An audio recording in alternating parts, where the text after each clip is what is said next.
وقار فرح کو دیکھ کر ایک پل کو تو بہت خوش ہوا تھا، مگر اگلے ہی پل اس نے چہرے پہ غصے کا خول چڑھا لیا تھا۔ تم اسکول کیوں نہیں آئی تھی آج؟ غصے میں پوچھتے ہوئے وہ اگلے پل سنبھلا۔ خیر، میں کیوں پوچھ رہا ہوں؟ آج مجھے بہت مزہ آیا۔ ایک چپکو سے جان جو چھوٹی ہوئی تھی۔ رہنے دو، مجھے بھی گھر پہ بہت مزہ آیا۔ مما کا ہاتھ بٹایا، مزے کی ڈش بنائی۔ تم اور ڈش، لیٹ می گیس تم نے کیا بنایا ہوگا؟ ہاؤ ٹو بوائل واٹر، یہی سیکھا ہوگا، اور پھر بعد میں وہ بھی ٹھیک سے نہیں ہوا ہوگا۔ بڑی آئی۔ آتے ہی جہاں دونوں بہنیں نہایت گرم جوشی کے ساتھ ایک دوسرے سے ملی تھیں، وہیں ان دونوں کی ہمیشہ کی طرح جنگ کے ذریعے سلام دعا ہوئی تھی۔ جی نہیں، میں نے کھیر بنائی تھی، وہ بھی کھوئے والی۔ فرح نے پتلی سی ناک مزید غصے سے سکوڑتے ہوئے کہا۔ آواز قدرے مہین اور تیکھی تھی۔ جب غصے سے چلاتی تو سامنے والا کانوں پہ ہاتھ رکھنے پہ مجبور ہو جاتا۔ رہنے دو فرح، جھوٹ کم بولا کرو، اس نے نہایت سنجیدہ چہرے کے ساتھ تمسخر اڑاتے ہوئے کہا تھا۔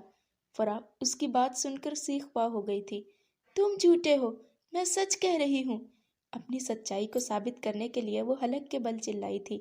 دوسری جانب دونوں بہنیں چھپ کر دونوں کی عکس بندی کرنے میں مصروف تھیں۔ جب یہ بڑے ہو جائیں گے تب دکھاؤں گی انہیں یہ ویڈیو، نرجس نے کیمرہ بند کرتے ہوئے ہنس کر کہا تھا۔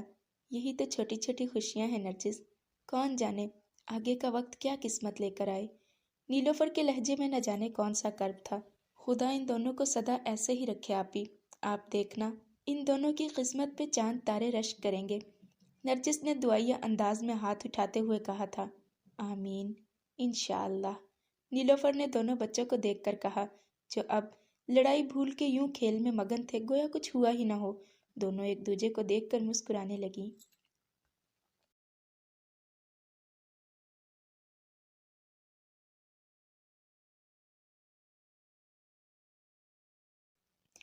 ارے دیکھو تو کون آیا ہے؟ اوئے کالا کوا ہے، چل ہوش۔ اوئے آیا افریقہ کا سلطان۔ کیا کوئلے کی دلالی میں منہ کالا کر کے آ رہا ہے، یا پھر کیا ہو رہا ہے یہ؟ دفعتاً وقار وہاں آ گیا تھا۔ ایک پل کو تو اس 7 سالہ لڑکے کو دیکھ کر ان 12 سالہ لڑکوں کو چپ ہی لگ گئی تھی، جو مسلسل اپنے سے 2 کلاس جونیئر طالب علم کو تنگ کر رہے تھے۔ مذاق اڑا رہے ہو؟ شرم نہیں آتی؟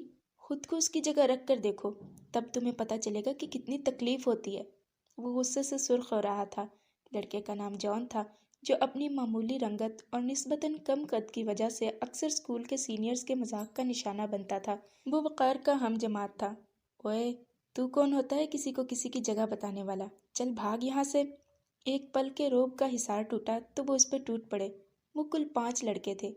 میں نہیں جاؤں گا، پہلے اس سے سوری کرو اور وعدہ کرو کہ دوبارہ مذاق نہیں اڑاؤ گے۔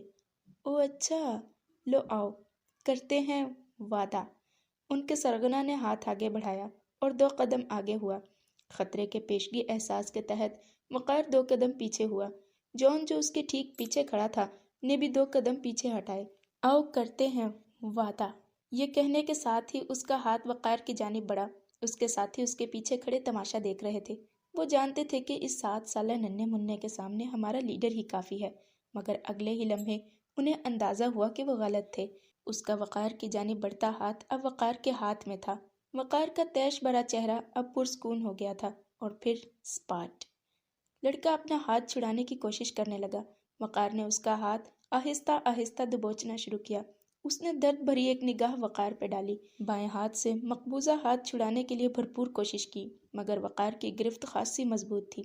اس کے ہاتھ کا شکنجہ اس پہ لہجہ بلہجہ کستا چلا جا رہا تھا۔ اس نے بے بسی سے وقار کے چہرے پہ نگاہ ڈالی۔ وقار کا چہرہ سپاٹ تھا۔ ارے دیکھ کیا رہے ہو؟ مدد کرو، یہ پاگل ہو گیا ہے، اس نے اپنے پیچھے کھڑے لڑکوں سے کہا۔ وہ رو دینے کے قریب تھا۔ سب نے ایک ایک کر کے زور لگا لیا، مگر بے سود۔ وقار اب بھی سپاٹ چہرہ لیے مسلسل اس کے ہاتھ پہ دباؤ ڈال رہا تھا۔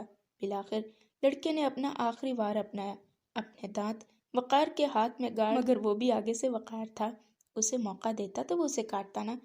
پھرتی سے اس نے اپنا ہاتھ گھمایا، نتیجتاً اس کا اپنا ہاتھ اسی کے دانتوں تلے آ گیا۔ وقار کے بے تاثر چہرے پہ مسکراہٹ آئی، ترچھی سی نگاہ پیچھے ڈالی۔ جان، بھلا کون سا جانور ہوتا ہے جو کاٹتا ہے؟ شاید مچھر۔ جان نے اس کے پیچھے سے سر نکال کے آہستگی سے جواب دیا۔ کریکٹ، وہ ہنسا۔ پھر فوراً ہی اس کے چہرے پہ سنجیدگی نے ڈیرا جمایا۔ جتنا زور اس میں باقی تھا اس نے اس 12 سالہ بدتمیز لڑکے کے ہاتھ پہ ڈال دیا تھا۔ اس کی چیخ نکل گئی تھی، اب اس کی مزاحمت بھی دم توڑ گئی تھی، بس وہ چلا رہا تھا اور رو رہا تھا۔ جی تو چاہ رہا ہے کہ ابھی تم سے وعدہ لوں کہ دوبارہ جان تو کیا کبھی کسی کمزور بچے کو نقصان نہیں پہنچاؤ گے، مگر تم اپنی ضد میں ہاتھ بازو سے الگ کروا بیٹھو گے، پررعب انداز میں کہتے ہوئے ایک زبردست جھٹکے سے اس نے اس کا ہاتھ چھوڑا تھا۔ روتے ہوئے لڑکے نے چہرہ موڑا۔ وہ تمہارے چیلے تو کب کے بھاگ گئے؟ وقار نے بازو سینے پہ لپیٹتے ہوئے گویا اسے اطلاع دی۔ بے بسی سے اس نے وقار کی جانب دیکھا۔ اب تمہیں کیا کرنا ہے پتہ ہے یا وہ بھی میں بتاؤں؟ بے حد سنجیدگی سے اس نے اسے وہاں سے بھاگ جانے کا اشارہ دیا تھا، چنانچہ جان بچی سے لاکھوں پائے کے مصداق اس نے وہاں سے رفو چکر ہونے ہی میں عافیت جانی۔ تھینک یو وقار، جان نے اس کے پیچھے سے نکل کر دبے انداز میں کہا۔ وہ انتہائی شرمیلا، کم اعتماد اور احساس کمتری کا شکار سیاہ فام بچہ تھا۔ شکریہ کس بات کا؟ وقار کی مسکراہٹ سمٹی، ناسمجھی سے اسے دیکھا۔ اس نے ہچکچاہٹ سے اس کی جانب دیکھا۔ تم نے میری جان بچائی۔ کیا؟ وہ حیران ہوا تھا۔ جان بچائی؟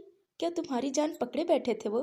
حد ہو گئی، یوں ڈرو گے تو دنیا تو کھا جائے گی تمہیں، تھوڑا دلیر بنو، وقار نے اس کے کندھے تھام کر کہا۔ اور ایک بات، اس نے توقف کے بعد کہا، جو دوسروں پہ انحصار کرتا ہے وہ کبھی بھی کامیابی کا زینہ نہیں چڑھ سکتا، تم سمجھ رہے ہو نا؟ وہ پتہ نہیں سنا کیا اور سمجھا کیا، بس اسبات میں سر ہلا دیا۔ گڈ، کلاس میں چلیں؟ جان نے ایک بار پھر سر ہلانے پہ اکتفا کیا۔ وقار مسکرا کے اس کے ساتھ کلاس روم کی جانب بڑھ گیا تھا۔ وقار کو ایسے لوگوں سے دوستی کرنا پسند تھا جو کمزور ہوتے یا کسی وجہ سے احساس کمتری کا شکار رہتے۔ جان انہی میں سے ایک تھا جسے احساس کمتری سے نکالنے کا بیڑا وقار نے اٹھایا تھا، اور وہ اس کوشش میں کافی حد تک کامیاب بھی ہوا تھا۔ جان کا کوئی دوست نہ تھا سوائے وقار کے۔ اس کے علاوہ فرح بھی اس کے ساتھ کھیل لیا کرتی تھی، کیونکہ وقار نے ایک مرتبہ اس سے کہا تھا کہ جس کا کوئی نہیں ہوتا اس کا خدا ہوتا ہے، اور ایسے لوگوں کے قرب سے خدا کا قرب حاصل ہوتا ہے۔ السلام علیکم مما۔ وعلیکم السلام میرا بیٹا۔ اسی کے بلند بانگ لہجے میں مردانہ آواز میں جواب سلام ملنے پر اسے خوشگوار حیرت ہوئی تھی۔ آج فرح پھر چھٹی پر تھی اور گھر آتے ہوئے پھر اسے انتہائی غصہ آ رہا تھا۔ یہ تو جان کے ساتھ آج اچھا وقت گزر گیا تھا، ورنہ وہ بہت بور ہو جاتا۔ بابا جان آپ یہاں؟ کیوں؟ کیا مجھے نہیں ہونا چاہیے تھا؟ وہ مسکرا کر اسے گھورنے لگے۔ وقار ان کی کمر میں بندھا ایپرن اور باؤل میں انڈے پھینٹتے اس کے تیزی سے چلتے ہاتھ دیکھ کر مزید حیران ہوا۔ نہیں، ایسی بات نہیں ہے، مگر مما کہاں ہے؟ وہ ان کے سامنے سلیب کے اوپر چڑھ کے بیٹھ گیا تھا۔ وہ فرح کے گھر میں ہے۔ وہاں کیا کر رہی ہیں؟ اس نے حیرت سے پوچھا۔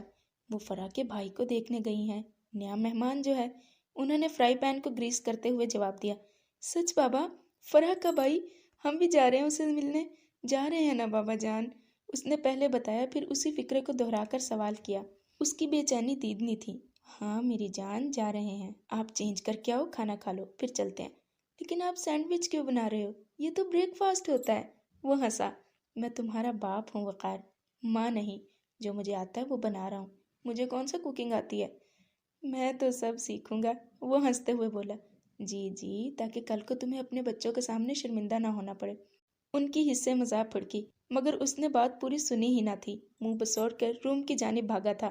فیروز صاحب نے زور سے کہا لگایا۔ فریش ہو کر اس نے ظہر کی نماز پڑھی اور کھانا کھاتے ہی ایک بار پھر باپ کے سر پہ آ کھڑا ہوا۔ فیروز صاحب بیٹے کی بے چینی دیکھ کر مسکرائے۔ کچھ دیر بعد وہ دونوں پرویز صاحب کے گھر ان کے کمرے میں موجود تھے، جہاں وقار کے سارے ددیال اور ننیال نے پہلے ہی ڈیرا جما رکھا تھا۔ نور علی نے اپنے چھوٹے دونوں صاحبزادوں سید اون علی رضوی اور محمد علی رضوی کے ازدواج کے بعد بڑے دونوں صاحبزادوں کو علیحدہ کر دیا تھا۔ بیٹیاں بھی تینوں بیاہ دی تھیں، چنانچہ فیروز صاحب اور پرویز صاحب ایک دوسرے سے تھوڑے تھوڑے فاصلے پہ چھوٹے سے مکانات میں منتقل ہو گئے تھے۔ ارے دیکھو میرے بیٹے، آپ کا بڑا بھائی آیا ہے، لو میرا بچہ، اپنے بھائی کو گود میں لو، پیار کرو، گھٹی دو اور اسے ہو بہو اپنے جیسا بنا دو۔ نرجس نے وقار کو دیکھ کر مسکرا کے پہلے بچے سے اور پھر وقار سے کہا تھا۔ وقار اس کے قریب آیا۔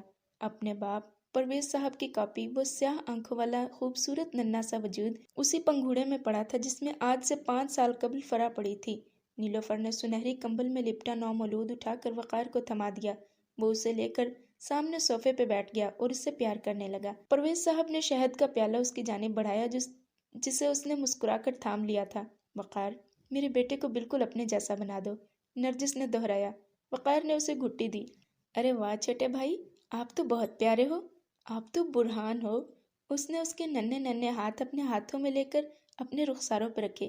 لیجیے نرجس، مجھے لگتا ہے تیرے سارے بچوں کے نام میرا چاند ہی رکھے گا۔ نیلوفر نے ہنستے ہوئے کہا۔ نام بھی تو دیکھو کتنا پیارا ہے، برہان، مجھے تو بہت پسند آیا۔ اس نے تسلی کے لیے پرویز صاحب کی جانب دیکھا۔ انہوں نے مسکرا کر رضامندی کا اظہار کیا۔ نرجس تو خوشی سے نہال ہی ہو گئی تھی۔ واہ، کتنا پیارا نام ہے، سید برہان پرویز نور علی رضوی۔